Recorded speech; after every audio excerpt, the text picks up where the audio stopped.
میرے ساتھ بہت سارے لوگ نا تصویریں کھنچواتے ہیں، حالانکہ میں زیادہ قائل نہیں فوٹو کا، شاید آج تک میں نے ڈیمانڈ نہیں کی کہ میری فوٹو کھینچو، اور ہو سکتا ہے مطلب یہ کوئی کنفرم نہیں، لیکن میری دانش بینش میں ایسا نہیں کہ میں نے کبھی اپنے ہاتھ سے فوٹو بھی کھینچی ہو، مزاج نہیں، طبیعت نہیں، دلچسپی نہیں۔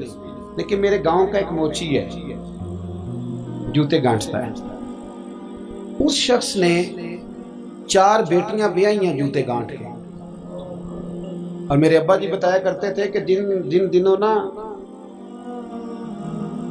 دھیلا چونی جوتا گانٹنے، اب تو جوتے کوئی گنڈواتا ہی نہیں، اب تو گانٹنے کا رواج نہیں، اب تو بچے نئے لیتے ہیں، تو جوتا گانٹنے کے لیے جب اس کو دیتے تھے تو چونی اگر اس کی ہوتی تھی نا تو اس کو کہتے تھے نا روپیہ تو رکھ لے، تو کہتا کیوں رکھوں جی، میری چونیاں تو میں نے چونی لے لی، اور ناراض ہو جاتا تھا۔ 4 بیٹیوں کی شادی کی ہے اس نے، پھر اللہ نے اسے عمرہ بھی کرایا، اور آج بھی وہیں بیٹھا ہے۔ تو میں جب گاؤں جاتا تو میں کہتا ہوں چاچا میں تیرے ساتھ تصویر کھنچوانی ہے، تو مجھے کہتے ہیں پتر میرا تو منہ بھی نہیں تو گیا میرے ساتھ فوٹو، تو میں کہتا ہوں یار تو ایک انسان ہے، تو ایک مثال ہے، جس بندے نے ہاتھ پھیلانے سے نفرت کی ہو، اب تو چندہ ہی چندہ رہ گیا، چندہ ہی چندہ، اس کے علاوہ اللہ معاف کرے کوئی دوسری شے۔ میں گلاسکو میں تھا تو مجھے ایک صاحب کہنے لگے آپ نے کوئی اعلان شلان نہیں کرنا، مدرسہ نہیں ہے؟ میں نے کہا مدرسے بڑے ہیں پر اللہ کا فضل ہے، کیونکہ وہ نبی کریم کے نام کے ہیں تو ہمیں کبھی کمی کوئی نہیں آئی، کبھی نہیں کمزوری آئی، رونے کا مزاج بھی نہیں، وہ چل رہا ہے مدرسہ۔ تو میں نے کہا آپ کیا سمجھتے ہیں جو یہاں آیا ہے وہ چندے لے نہیں آیا ہے؟ کیا مزاج آپ لوگوں نے بنا لیا، اس سے نکلیں۔ وہ بھی کوئی قومیں ہوتی ہیں جو ہر وقت ہاتھ پھیلا کے رکھتی ہیں۔ قرآن مجید نے صحابہ کی تعریف کی، لا یسألون الناس الحافا، وہ لپٹ لپٹ کر سوال نہیں کرتے۔ یہ اصحاب صفا کی بات کی قرآن پاک نے، لپٹ لپٹ کر سوال، خبردار تھوڑے پہ گزارا کرنا سیکھو، عزت کی زندگی جیو گے۔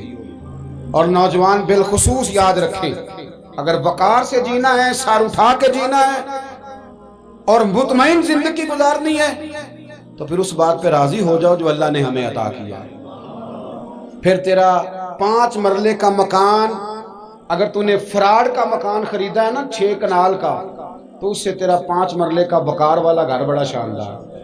عزت کے ساتھ اگر جینا چاہتے ہو، حاتم طائی سے کسی نے کہا تھا کبھی تو نے اپنے سے بڑا سخی بھی دیکھا ہے؟ حاتم طائی کا نام ہے نا آج تک سخاوت میں، اپنے سے بڑا سخی بھی دیکھا ہے؟ اس نے کہا دیکھا ہے۔ کون سا؟ کہنے لگا میں نے ایک دفعہ اپنے سارے شہر کی دعوت پکائی تو میں چہرے پہ نقاب اوڑھ کے نکلا کہ پتہ کروں کوئی آدمی رہ تو نہیں گیا۔ تو جب میں جنگل میں گیا تو میں نے ایک بابے کو لکڑیاں کاٹتے دیکھا۔ سب لوگ اس زمانے کے جتنے پڑھے لکھے شعراء ادیب سب میں نے بلائے، بابا لکڑیاں کاٹ رہا تھا، توجہ ہے میری بات پر؟ کہتے میں اس کے قریب گیا، چہرے پہ نقاب تھا، میں نے کہا بابا جی آپ کو نہیں پتا آج حاتم طائی کی دعوت ہے؟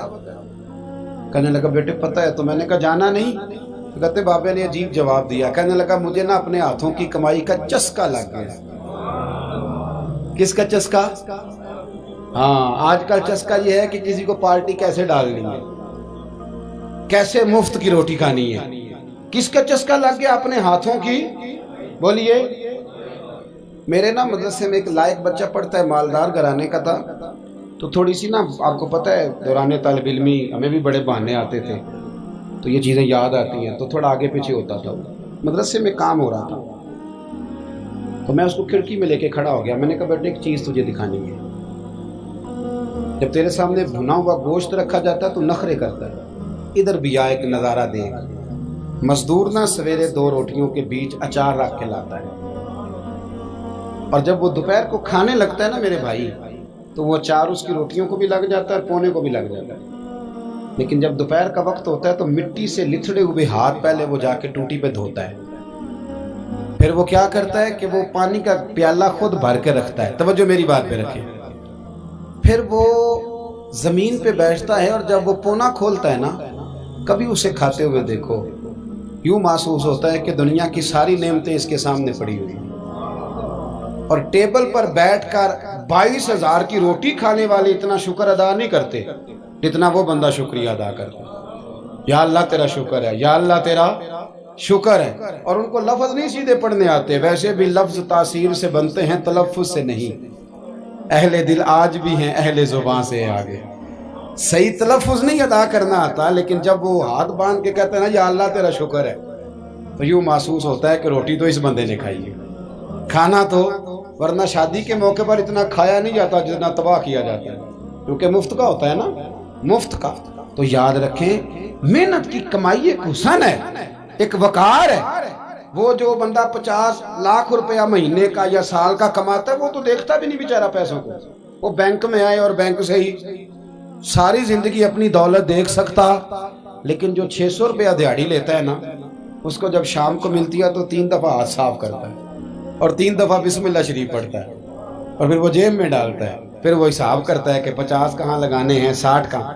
تو خودداری سے جیو، باوقار رہو گے، باعزت رہو گے. حاتم طائی کہتے ہیں مجھے کہنے لگا کہ مجھے ہاتھوں کی کمائی کا چسکا لگ گیا ہے، اب مفت کے دسترخوان پر مجھے مزہ نہیں آتا.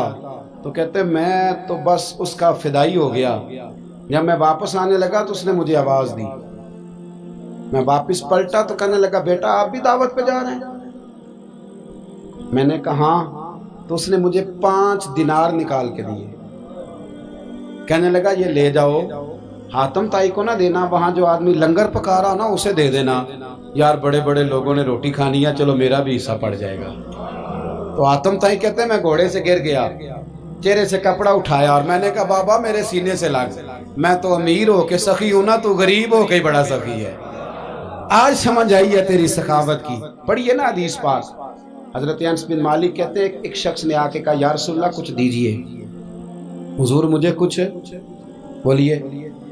اور میرے محبوب کا دروازہ وہ ہے کہ جہاں سے کبھی کوئی خالی گیا ہی نہیں. حضور کچھ دیجئے. تو نبی کریم علیہ السلام نے آج الگ بات کر دی، فرمایا تیرے پاس کچھ بھی نہیں؟ اس نے کہا حضور میرے گھر میں ایک پیالہ ہے اور ایک کمبل ہے اوڑھنے کا. اتنا غریب کو بندہ اس وقت بیٹھے محفل میں جس کے گھر میں ایک ہی پیالہ ہو. جو چپ ہے ان کے بارے میں کیا نظریہ اختیار کرو. کوئی ایسا غریب جس کے گھر میں ایک ہی پیالہ ہو، صرف ایک ہی کمبل ہو. لیکن یہاں بیٹھے میرے سمیت ہر تیسرے بندے کو آپ پوچھ لیں کہ حالات کیا ہیں تو کہے گا دعا کرو. بڑی مشکل ہے. اتنا غریب کوئی بندہ موجود ہے، لیکن آپ کسی کو پوچھ لیں وہ کہے گا جی بس دعا کریں. کوئی ایسا پیر مل جائے جو مجھے اللہ دین کا چراغ دے دے تاکہ نوٹ کسی طریقے آ جائے. اور وہ نعت خاں جو کہتا ہے کہ کون دیتا ہے دینے کو منہ چاہیے، دینے والا ہے سچا، وہ بھی کہتا ہے پہلے 25,000 دو. کوئی تو سٹیج پہ تو کہہ رہا تھا حضور دیتے ہیں، اور یہاں جب تک تیرے اکاؤنٹ میں نہ جائیں تیرا کام ہی نہیں چلتا. عجیب تماشا ہے نا. ایک صاحب نے بڑی دور سے مجھے فون کیا، کہنے لگے ٹائم دے دیں. میں نے کہا جی میں آ جاؤں گا، فارغ ہوتا ہوں تو آ جایا کرتا ہوں، مسئلہ نہیں ہے، ہم اتنے بڑے لوگ ہی نہیں، آ جائیں گے. کہنے لگا جی آپ بتائیں مطلب اکاؤنٹ نمبر دے دیں. میں نے کہا یار آپ نے غلط جگہ فون کر لیا، میں نے تو بتایا کہ وہ تو بڑے لوگ ہوتے ہیں، تو ہمیں پتہ ہے اپنی حیثیت کا، انشاءاللہ حاضر ہو جائیں گے، آپ سے بات ہوگی. کہنے لگے نہیں آپ کو تو کچھ بتانا ہی پڑے گا، کچھ بتائیں کچھ بتائیں. میں نے کہا کچھ بھی نہیں، میں انشاءاللہ حاضر ہوں گا.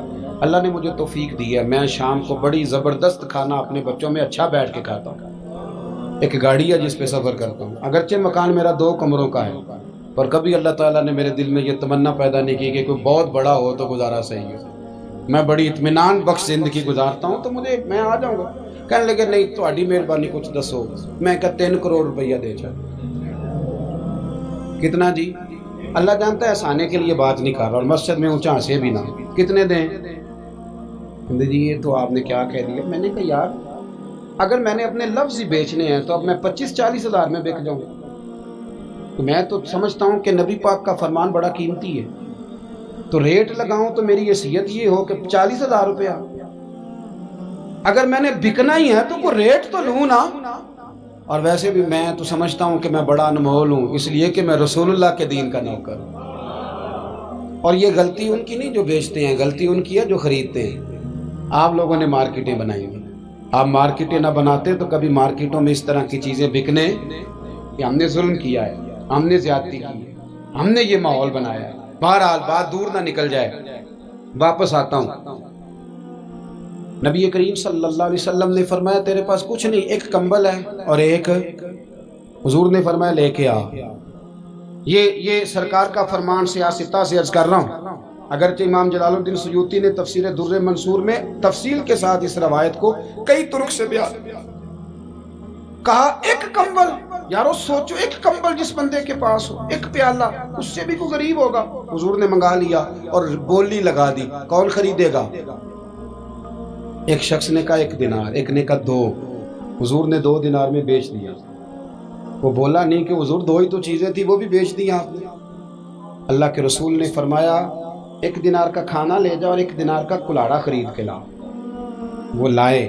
حضرت انس کہتے ہیں بندہ بڑے نصیبوں والا تھا، وہ جب کلاڑا خرید کے لایا تو اس میں دستہ میرے نبی نے دستے مبارک سے لگایا، حضور نے دستہ لگایا اور فرمایا یہ لے جنگل میں جا۔ مسلمانوں، یہ میرے رسول اللہ کی تعلیم ہے۔ نوجوانوں غور کرو، اگر معاشرے کو سنوارنا ہے تو اس چیز پر محنت کرو۔